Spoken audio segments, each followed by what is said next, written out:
கிறிஸ்துவுக்குள் பிரியமானவர்களே, ஆண்டவராகிய இயேசுவின் நாமத்தில் என் அன்பின் வாழ்த்துக்கள். இன்றைக்கு அநேகருடைய வாழ்க்கையிலே மன நிம்மதியை இழந்து வாழ்ந்து கொண்டிருக்கிறார்கள். என்னுடைய வாழ்க்கையிலே நான் மன நிம்மதியை இழந்திருக்கிறேன். யார் எனக்கு மன நிம்மதியை கொடுக்க முடியும்?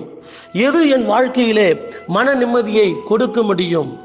என் மனசு சரியில்லை, என் மனதில் நிம்மதியே இல்லை, நான் வாழ என்னதான் வழி இருக்கின்றது என்று எனக்கு தெரியவில்லையே என்று அநேகர் கண் கலங்கி கொண்டிருக்கிறார்கள். சிலருக்கு வாழ்க்கையில் எல்லாமே இருந்து நிம்மதி இல்லை, சிலருக்கு எதுவுமே கிடைக்காததால் நிம்மதி இல்லை. மனசு ரொம்ப கஷ்டமா இருப்பதினாலே அநேகரால் சாப்பிட முடியவில்லை, சந்தோஷமாக இருக்க முடியவில்லை.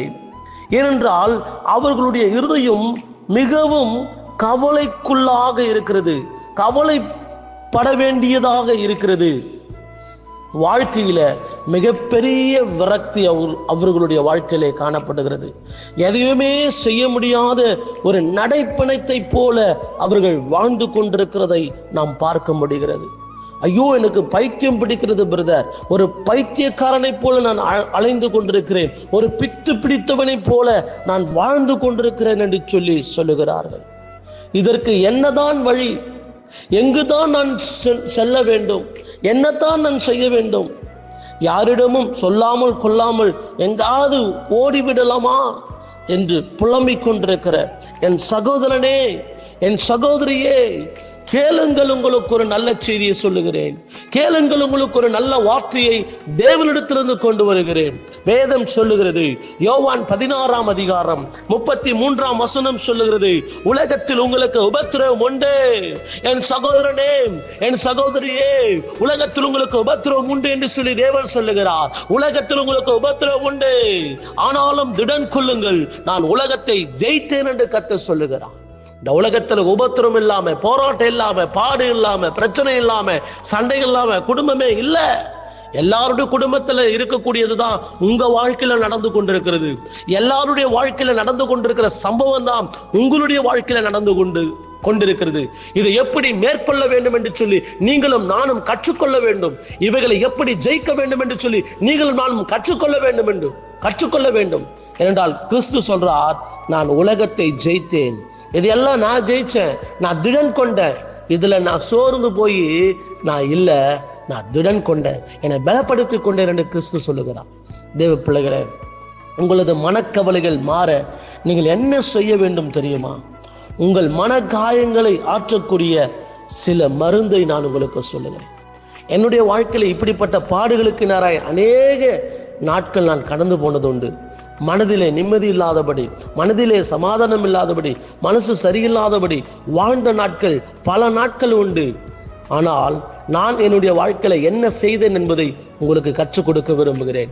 நான் என்னுடைய வாழ்க்கையில நான் எதை செய்து என் மன காயங்களை ஆற்றினேன் என்பதை நான் உங்களுக்கு சொல்ல விரும்புகிறேன்.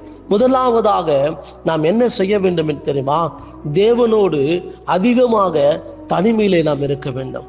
நாம் தேவனோடு அதிகமாக தனிமையிலே காணப்படும் போது, மனசு சரியில்லாத ஒரு சூழ்நிலை, மனசு ரொம்ப வேதனையா இருக்கிற சூழ்நிலை, பிசாசு தற்கொலை எண்ணங்களை, தற்கொலை சிந்தனைகளை கொண்டு வருவான்.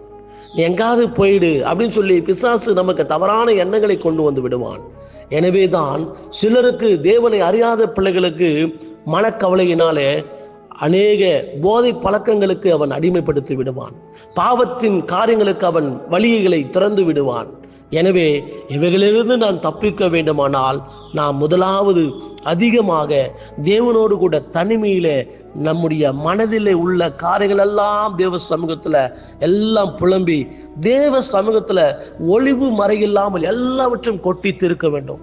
நான் இப்படி இருக்கிற ஆண்டவரே, நான் இந்த பிரச்சனையில் இருக்கிறேன்ப்பா என்று சொல்லி நாம் தேவ சமூகத்துல தனிமையில நாம் கண்ணீர் விட்டு தேவ சமூகத்துல நாம் புலம்பினாலும் தவறு இல்லை. வேத புத்தகத்துல புலம்பல் என்ற ஒரு புத்தகமே இருக்கிறது. அந்த புலம்பல் புத்தகத்தில் அவர் எவ்வளவு புலம்புகிறார் பாருங்கள். தேவ சமூகத்துல புலம்புவது தவறில்லை. தேவ பிள்ளைகளை, இந்த மனசு கஷ்டத்தை, என் மனசு உள்ள காயத்தை யார்கிட்ட போய் நான் புலம்ப முடியும்? யார்கிட்ட போய் நான் ஒளிவு மறை இல்லாம பேச முடியும்? ஆனா நம்முடைய தேவனிடத்துல ஒளிவு மறை இல்லாம பேச முடியும். நம்முடைய இருதயத்துள்ள மன காயங்களை தேவனிடத்துல புலம்ப முடியும்.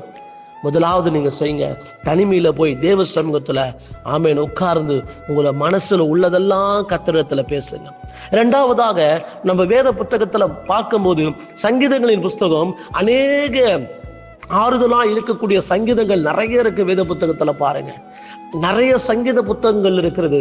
நீங்கள் ஆறுதலான சங்கீத புத்தகங்களை வாசிங்க. ஒரு அதிகாரத்தை 2 முறை 3 முறை படிங்க. அந்த வசனத்தை படிக்க படிக்க என் ஆத்துமாவே நீ ஏன் கலங்குகிறாய், ஏன் எனக்குள் தேங்குகிறாய், உன் தேவனை நோக்கி காத்திரு, அவரிடத்திலிருந்து ரட்சிப்பு உனக்கு வரும் என்று சொல்லி எவ்வளவு அழகா சங்கீதத்தில் எழுதி இருக்கிறாங்க பாருங்க. அந்த சங்கீத புத்தகத்தில் நீங்க படிச்சு பாருங்க. நான் மரண இருளின் பள்ளத்தாக்கிலே நடந்தாலும் பொல்லாப்புக்கு பயப்படேன், தேவரீர் என்னோடு கூட இருக்கிறீர், உமது கோலும் உமது தடியும் என்னை தேற்றும் என்பதாக வேதத்தில் வாசிக்கிறோம். அவரின் வலது பரசத்தில் இருக்கிறபடியால் நான் அசைக்கப்படுவதில்லை என்று சொல்லி சங்கீதம் 16 வாசிக்கிறோம். இப்படியாக அநேக சங்கீதங்களின் புஸ்தகத்துல ஆமென் சோத்திரம் நிறைய நமக்கு ஆறுதல் தரக்கூடிய வார்த்தைகள் எழுதப்பட்டிருக்கிறது. எனவே சங்கீதக்காரன் தாவீது தன்னுடைய வாழ்க்கையில எவ்வளவு போராட்டங்கள் பாடுகள் வரும்போதெல்லாம் அந்த சங்கீதத்தை எழுதுவாரு. தான் கஷ்டத்திலிருந்து அந்த சங்கீதத்தை எழுதுவாரு. எனவே நம்முடைய கஷ்டமான அந்த சூழ்நிலையில, மனசு ரொம்ப வேதனையா இருக்கிற அந்த சூழ்நிலையில சங்கீதங்களின் புஸ்தகத்தை அதிகமா நீங்க வாசித்து பாருங்க. உங்க இருதயத்துக்குள்ள கர்த்தர் அளவில்லாம மகிழ்ச்சியை சந்தோஷத்தை கொண்டு வருவார். நீங்க இழந்து போன அந்த மன நிம்மதியை கர்த்தர் உங்களுக்கு கொண்டு வருவார். மூன்றாவதாக பாருங்க, நல்ல ஆவிக்குரிய விசுவாசத்தை தூண்டக்கூடிய பாடல்களை நாம் அதிகமாக தேவ பிள்ளைகளே நாம் என்ன செய்வேன்னா கேட்டுக்கொண்டே இருக்கணும். இந்த துன்பமான நேரத்துல நமக்கு ஆறுதல் தரக்கூடியது சினிமா பாடல்கள் அல்ல, ஆறுதல் தரக்கூடியது கேளிக்கை விடுதிகள் அல்ல. நமக்கு ஆறுதல் தரக்கூடியது, நமக்கு தைரியத்தை உண்டாக்குவது, நம்முடைய விசுவாசத்தை பெருக்கக்கூடியது நிறைய ஆவிக்குரிய பாடல்கள் நம்முடைய எவ்வளோ யூடியூப்ல இருக்கு.